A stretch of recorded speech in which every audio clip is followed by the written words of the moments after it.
Explosives Ordnance Disposal. Specialist Amanda Torres had been attached to SEAL Team 7 for 6 months, but she'd never seen them hesitate like this. The kill zone stretched 200 meters ahead, an open field littered with IEDs, anti-personnel mines, and booby traps that had already claimed 3 vehicles and a reconnaissance team. Torres, we need alternate routes, Lieutenant Commander Wilson ordered, studying the tactical display. That field is a death trap. Amanda looked through her binoculars at the scattered metal fragments that marked where mines had detonated, then at the village beyond, where civilians were trapped by enemy forces. The SEALs were right. Crossing that kill zone was suicide, but sometimes suicide was the only way to save lives. The Afghan morning sun cast long shadows across the Helmand Province Valley as SEAL Team 7 established their overwatch position on the rocky ridge overlooking what intelligence reports had designated as Target Area Bravo. The valley floor, once used for farming, had been transformed over the past 3 months into a carefully engineered killing ground that represented the evolution of Taliban defensive tactics. Staff Sergeant Amanda Torres adjusted her position behind the spotting scope, methodically studying terrain that had become her professional obsession over the past 24 hours. 3 days earlier, a convoy carrying international aid workers had been ambushed while traveling through this valley. The survivors, 4 doctors and 2 nurses from Doctors Without Borders, were now being held in the fortified compound of Kala Inal. Visible is a cluster of mud brick buildings 200 meters across the minefield. The rescue mission should have been straightforward for SEAL Team 7. Intelligence indicated moderate enemy resistance, a known target location, and civilian hostages whose rescue would justify the operational risk. What complicated everything was the minefield that separated the rescue force from their objective, a defensive obstacle that had already demonstrated its lethality by destroying 3 vehicles and killing 8 members of an Afghan National Army reconnaissance patrol. The intelligence briefing had revealed disturbing details about the minefield's construction. Unlike previous Taliban obstacles that relied on scavenged materials and crude construction techniques, this defensive system incorporated military-grade explosive devices, sophisticated triggering mechanisms, and engineering principles that reflected formal training and extensive operational experience. Surveillance drone footage had captured images of the construction process over several weeks, showing Taliban engineers working with precision instruments, conducting test detonations to verify blast patterns, and employing camouflage techniques that made device detection extremely difficult even with advanced sensors. Torres, what's your professional assessment of that obstacle? Lieutenant Commander Wilson asked, settling beside her with tactical maps spread across the rocky ground. Amanda had been working with Special Operations Forces for 18 months, following 4 deployments with conventional units, where her role had been limited to clearing roads and structures after combat units had secured areas. Assignment to SEAL Team 7 had introduced her to a different kind of warfare. Operations in contested terrain, where explosive ordnance disposal specialists worked under enemy fire with incomplete information about threats designed specifically to kill people with her training. Her background included specialized training at the Navy EOD School, the Army's Explosive Ordnance Disposal Center, and classified courses that taught advanced techniques for dealing with sophisticated improvised explosive devices. But textbook knowledge had proven insufficient for the creative intelligence of insurgent bomb makers who combined formal engineering education with practical experience gained through years of asymmetric warfare. Sir, it's the most sophisticated minefield I've encountered, Amanda replied, continuing her systematic examination through high-powered optics. They've integrated multiple threat types, pressure-activated mines, command-detonated IEDs, and booby traps that have already claimed 3 vehicles and a reconnaissance team. Torres, we need alternate routes, Lieutenant Commander Wilson ordered, studying the tactical display. That field is a death trap. Amanda looked through her binoculars at the scattered metal fragments that marked where mines had detonated, then at the village beyond, where civilians were trapped by enemy forces. The SEALs were right. Crossing that kill zone was suicide, but sometimes suicide was the only way to save lives. Explain their tactical concept, Wilson said. Amanda had spent years learning to think like insurgent bomb makers, understanding not just how explosive devices worked, but why they were placed in specific locations and how they were intended to affect both immediate targets and broader mission objectives. Sir, they've created a psychological trap as much as a physical obstacle, she began. The field is designed to channel any rescue attempt into predetermined kill zones, while simultaneously destroying the morale of forces attempting the crossing. The psychological aspect of the obstacle was as important as its physical lethality. Taliban engineers understood that the most effective defensive measures were those that prevented attacks entirely rather than simply destroying attackers. A minefield that appeared impossible to cross might deter rescue operations completely, achieving strategic objectives without expending ammunition or risking personnel in direct combat. They know American tactical doctrine emphasizes speed and precision in hostage rescue operations, Amanda continued. The minefield forces us to choose between accepting massive casualties during a conventional breach or abandoning the hostages while attempting to develop alternative approaches that may not exist.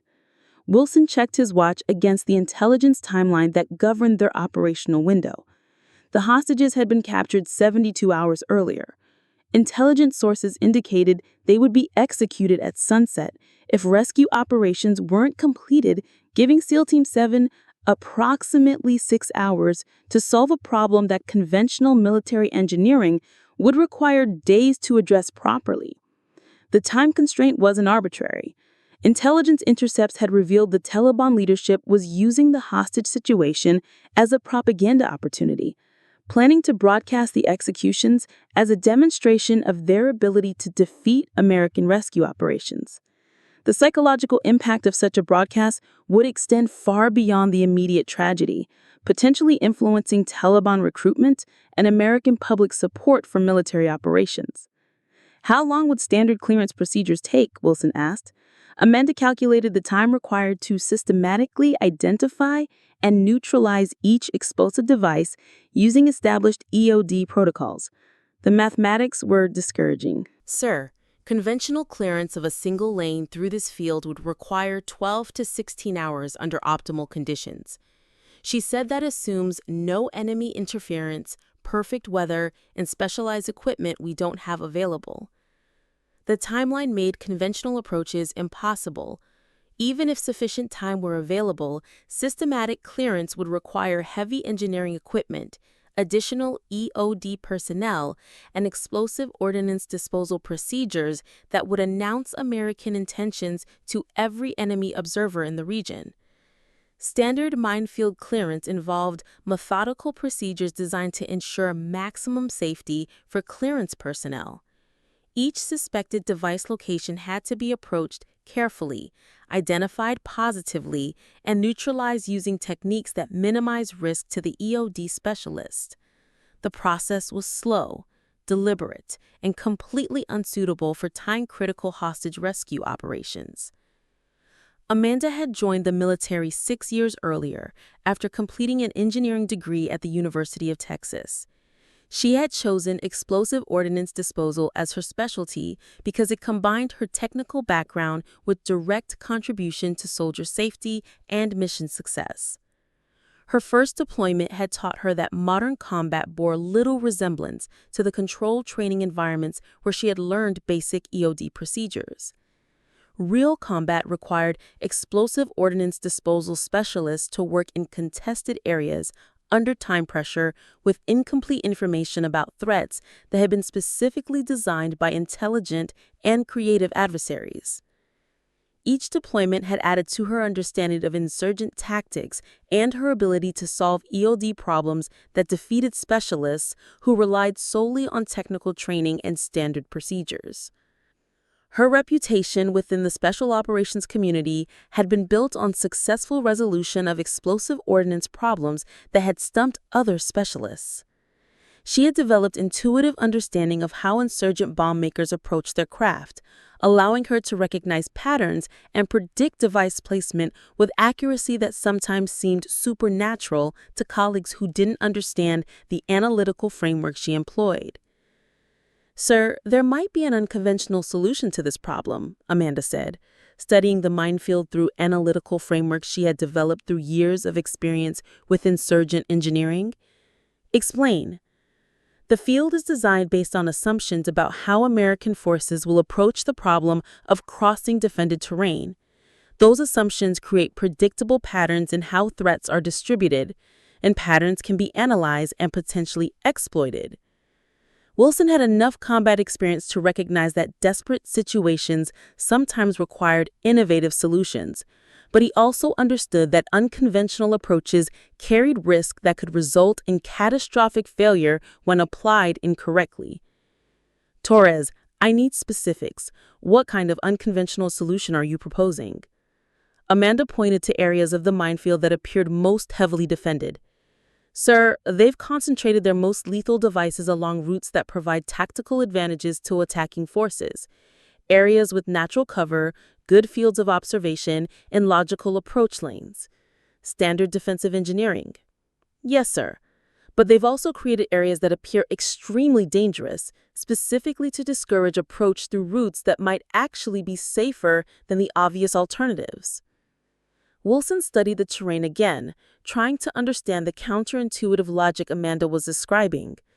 Military training emphasized using terrain features that provided protection and tactical advantage when advancing toward objectives, not deliberately choosing routes that appeared to maximize exposure to enemy fire. The concept challenged fundamental assumptions about tactical movement that had been drilled into every member of SEAL Team 7 through years of training and operational experience.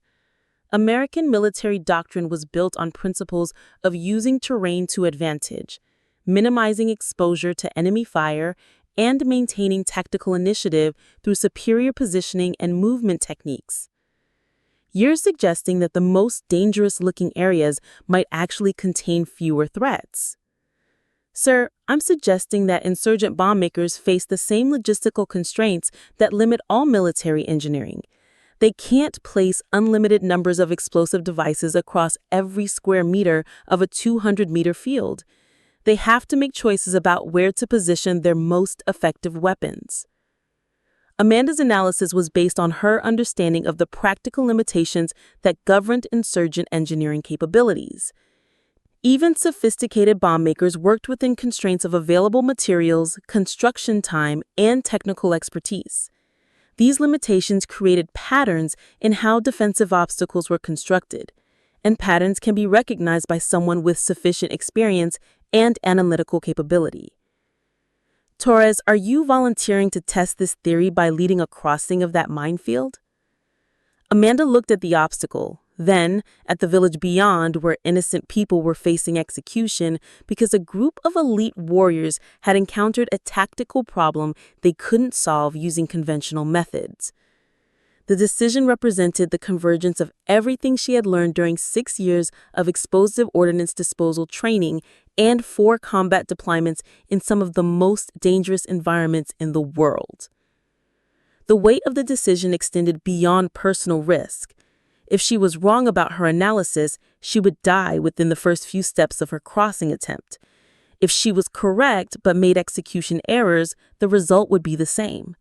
If she succeeded in crossing but her route couldn't be followed safely by the SEAL team, the hostages would still die and her sacrifice would be meaningless. But Amanda understood that some situations could only be resolved by someone willing to accept risks that appeared unreasonable to people who didn't possess the specialized knowledge necessary to recognize when apparent suicide might actually represent the safest available option. "Sir, I'm volunteering to prove that sometimes the most dangerous path is actually the safest available option." Wilson assembled SEAL Team 7 for a tactical briefing that would determine whether Amanda's unconventional analysis could be translated into a workable plan for crossing terrain that conventional military doctrine considered impassable.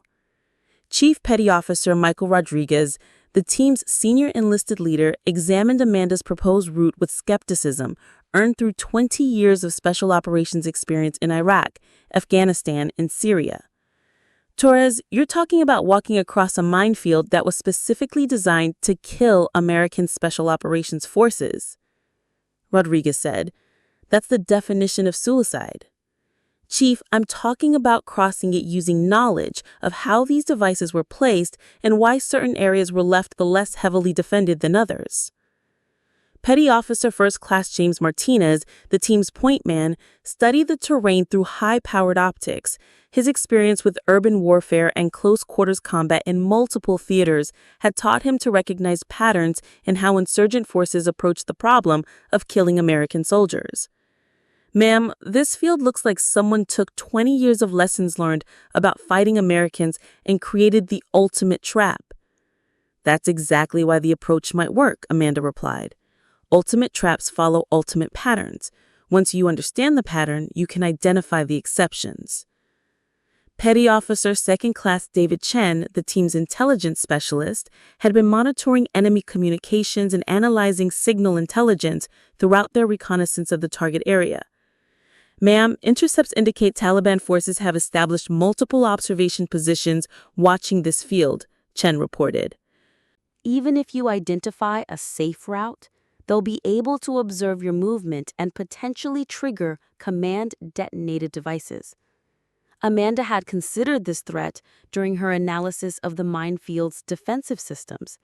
Command-detonated explosives represented one of the most dangerous challenges facing forces attempting to cross defended terrain.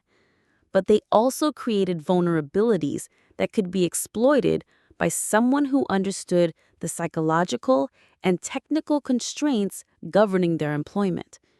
Chen, that's actually a potential advantage, Amanda said. Command-detonated devices are most effective when controllers can predict target movement. If we move through areas they don't expect us to use, their ability to employ those weapons effectively is significantly reduced. The tactical discussion continued as Amanda explained her analysis of the minefield's construction and the assumptions that had guided its design. She described how Taliban engineers had created a killing ground based on their understanding of American tactical doctrine, but had also created exploitable patterns through the very sophistication that made the obstacle appear impenetrable. Her analysis incorporated intelligence about the specific insurgent unit responsible for the minefield's construction. The engineering team had previously created similar obstacles in other regions, allowing Amanda to understand not just the technical aspects of their work, but the tactical preferences and psychological patterns that characterize their approach to defensive engineering. Petty Officer Second Class Thomas Anderson, the team's medic, had worked with Amanda on previous missions and understood her analytical capabilities and unconventional problem-solving methods. Amanda, I've seen you solve EOD problems that defeated other specialists, Anderson said. But this isn't just about individual devices.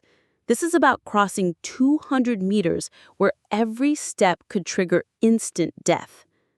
Tom, that's exactly what makes it possible, Amanda replied. They can't make every step lethal because they don't have unlimited resources. Resource constraints create patterns, and patterns can be exploited. Wilson made the decision that would either validate Amanda's expertise or result in casualties that would end his career and her life. Torres, you have authorization to attempt reconnaissance of your proposed route. If you can confirm safe passage, we'll follow your path. Amanda conducted final equipment checks, selecting tools and protective gear based on her analysis of threats she would encounter during the crossing. Her equipment load represented careful balance between protection and mobility. Understanding that survival would depend more on avoiding detection than surviving it, she chose minimal electronic equipment, relying primarily on visual recognition of explosive device indicators rather than metal detectors that might broadcast her location to enemy forces monitoring radio frequencies. Her primary tools were trained observation skills and understanding of insurgent engineering practices developed through years of experience. Amanda approached the minefield edge with methodical precision that had characterized her 6 years of EOD experience. Each step was calculated based on analysis of terrain features, vegetation patterns, and subtle indicators revealing where explosive devices had been buried. Her movement technique combined conventional mine detection procedures with intuitive analysis of how insurgent bomb makers approach the problem of killing American soldiers. She identified pressure plates by studying vegetation disturbance during device emplacement. She located command-detonated explosives by tracing wire patterns connecting buried charges to concealed firing positions. The first 75 meters confirmed her analysis. Areas appearing most dangerous, open ground offering no tactical advantages, contained fewer explosive devices because Taliban engineers assumed no trained personnel would approach through terrain providing no protection.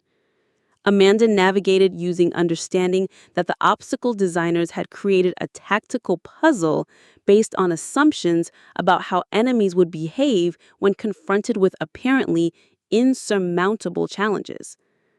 At the crossing's midpoint, Amanda encountered the most sophisticated explosive device cluster she had ever seen. Anti-personnel mines arranged in patterns that would funnel anyone detecting the first devices directly into kill radius of secondary charges positioned to exploit evasive maneuvers that conventional EOD procedures would dictate.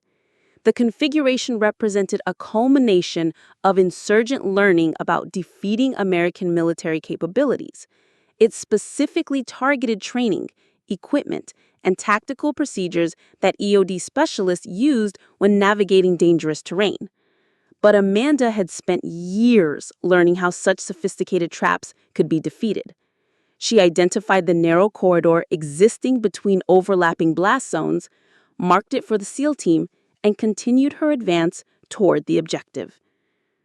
As Amanda approached the final section, she encountered the ultimate deception Taliban engineers had incorporated into their design.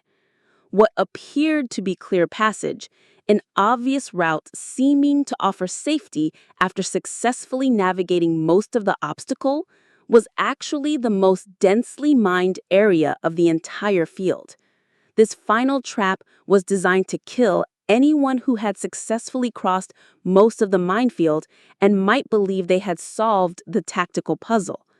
It exploited the psychological tendency of people under extreme stress to assume identified patterns would continue when the most dangerous portion had been saved for last. Amanda navigated around the deception using terrain features providing concealment from enemy observers, while avoiding kill zones established to destroy anyone successfully crossing the majority of the field.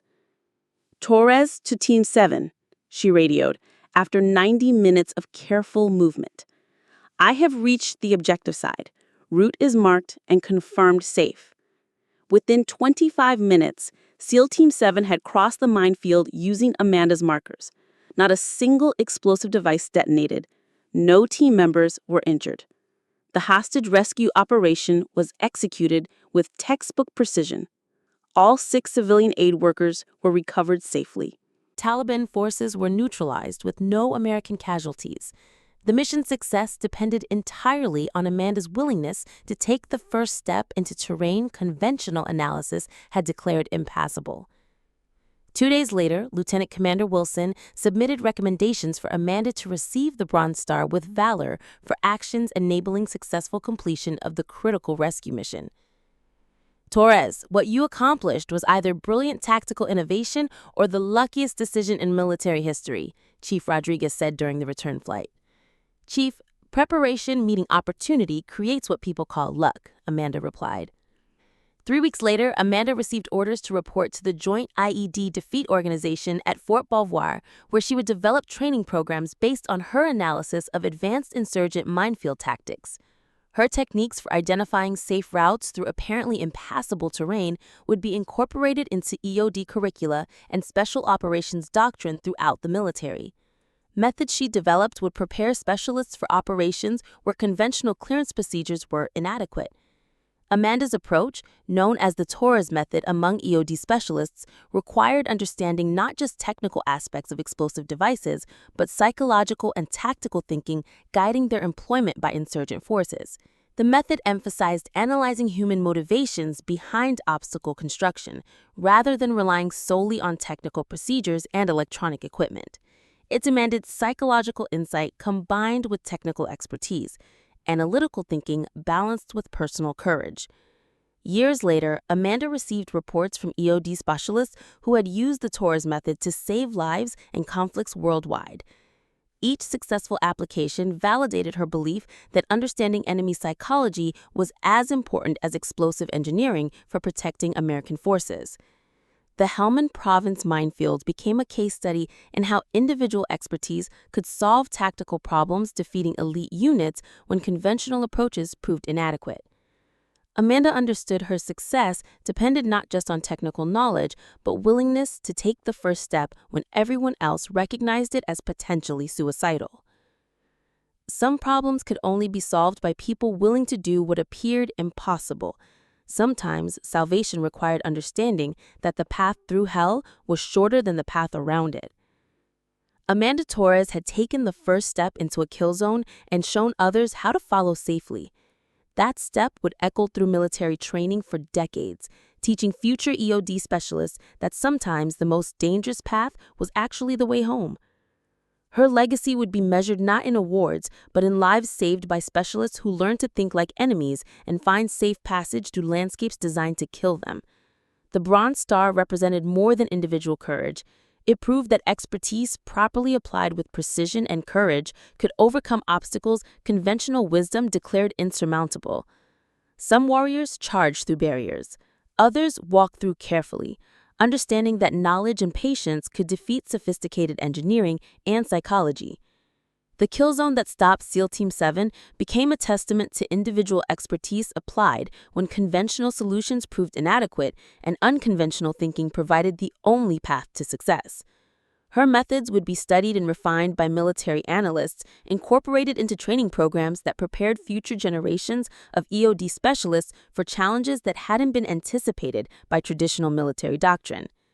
The minefield crossing would be remembered as a turning point in how American forces approached the problem of operating in terrain defended by sophisticated explosive obstacles, proving that individual expertise could overcome seemingly impossible challenges when applied with courage and precision. Thanks for watching. If you like this video, you can subscribe to see more incredible stories like this.